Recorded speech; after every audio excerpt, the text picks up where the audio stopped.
ধনতেরাসে সোনা রূপো ছাড়ুন, কিনুন এই ছোট্ট দানা। মা লক্ষ্মী পায়ে হেঁটে আসবেন ঘরে, বিপুল টাকার সমুদ্রে ভাসবেন। ধনতেরাসে সোনা রূপো বাসনপত্র বা অন্যান্য মূল্যবান জিনিস কেনে, কারণ বিশ্বাস করা হয় যে ধনতেরাসে কেনা জিনিসপত্র ঘরে লক্ষ্মী নিয়ে আসে। কিন্তু আপনি কি জানেন এই দিনে ধনের বীজ কেনার ঐতিহ্যও সমানভাবে শুভ বলে বিবেচিত হয়? ধনতেরাস উৎসব দীপাবলির 2 দিন আগে পালিত হয় এবং এটি সমৃদ্ধি, স্বাস্থ্য ও শুভতার প্রতীক হিসাবে বিবেচিত হয়। এই দিনে লোকেরা সোনা, রূপা, বাসনপত্র বা অন্যান্য মূল্যবান জিনিসপত্র কেনে, কারণ বিশ্বাস করা হয় যে ধনতেরাসে কেনা জিনিসপত্র ঘরে লক্ষ্মী নিয়ে আসে। কিন্তু আপনি কি জানেন এই দিনে ধনের বীজ কেনার ঐতিহ্য সমানভাবে শুভ বলে মনে করা হয়? এই ঐতিহ্য বংশ পরম্পরায় চলে আসছে এবং এর গভীর ধর্মীয় ও প্রতীকী তাৎপর্যও রয়েছে। জ্যোতিষ অখিলেশ পাণ্ডে বলেন যে হিন্দু বিশ্বাস অনুসারে ধনতেরাসে অমৃতের পাত্র নিয়ে সমুদ্র মন্থন থেকে ভগবান ধন্বন্তরী আবির্ভূত হয়েছিলেন। তাই এই দিনে স্বাস্থ্য ও সম্পদের জন্য শুভেচ্ছা জানানো হয়। এই দিনে ধনে বীজ কেনাও ঐতিহ্যবাহী, কারণ ধনে শব্দটিতে ধন রয়েছে, যা প্রতীকীভাবে সম্পদ এবং সমৃদ্ধির প্রতীক। বিশ্বাস করা হয় যে ধনতেরাসে ধনে কেনা আগামী বছরের জন্য ঘরে লক্ষ্মীর আশীর্বাদ নিয়ে আসা।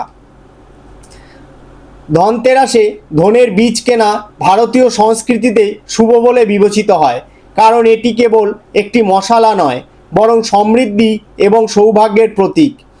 ধনতেরাসে যখন মানুষ ধনে বীজ কেনে, তখন তারা দীপাবলির পরে গোবর্ধন পূজা বা ভাইফোঁটার ফোঁটায় তা বপন করে। বিশ্বাস করা হয় যে ধনে বীজ অঙ্কুরিত হওয়ার সঙ্গে সঙ্গে পরিবারে সমৃদ্ধি এবং সুখ বৃদ্ধি পায়। এটি একটি স্বাভাবিক লক্ষণ যে জীবনে সম্পদ এবং সমৃদ্ধির প্রবাহ অব্যাহত রাখে। অনেকে বিশ্বাস করেন যে ধনে বীজ কেনা আগামী বছরের জন্য সম্পদের বীজ বপনের মতো। দীপাবলিতে যখন লক্ষ্মী পুজো করা হয়, তখন পুজোর পরে ধনে বীজ বাড়িতে রাখা হয় এবং পরবর্তী ফসল কাটার জন্য বা ব্যবসা শুরু করার জন্য ব্যবহার করা হয়। বিশেষ করে ব্যবসায়ীরা তাদের অ্যাকাউন্টে নতুন লেনদেন শুরু করার জন্য ধনে বীজ কিনে থাকেন। এটি একটি নতুন অ্যাকাউন্ট শুরু করার একটি শুভ লক্ষণ হিসাবে বিবেচিত হয়। ধনে পাতার বীজেরও একটি বৈজ্ঞানিক দিক রয়েছে। এগুলি হজম শক্তি উন্নত করতে এবং দেহের ভারসাম্য বজায় রাখতে সাহায্য করে। ধনতেরাসে স্বাস্থ্য এবং সম্পদ উভয়ের সাথেই জড়িত একটি উৎসব। তাই এই দিনে ধনে পাতা খাওয়া কেবল ধর্মীয় নয়, স্বাস্থ্যের দৃষ্টিকোণ থেকেও উপকারী বলে বিবেচিত হয়।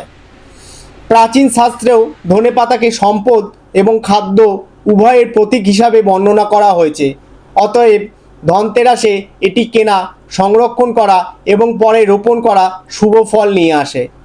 তাই বন্ধুরা, এই ধরনের টিপস যদি আপনাদের ভালো লাগে তাহলে অবশ্যই একটি ছোট্ট সাবস্ক্রাইব করুন এবং আমাদের পাশে থাকুন, যাতে আমরা এই ধরনের ভিডিও আগামীতে আরও নিয়ে আসতে পারি। আপনাদের একটা ছোট্ট সাবস্ক্রাইব আমাদের উৎসাহ অনেক গুণ বাড়িয়ে দেয়।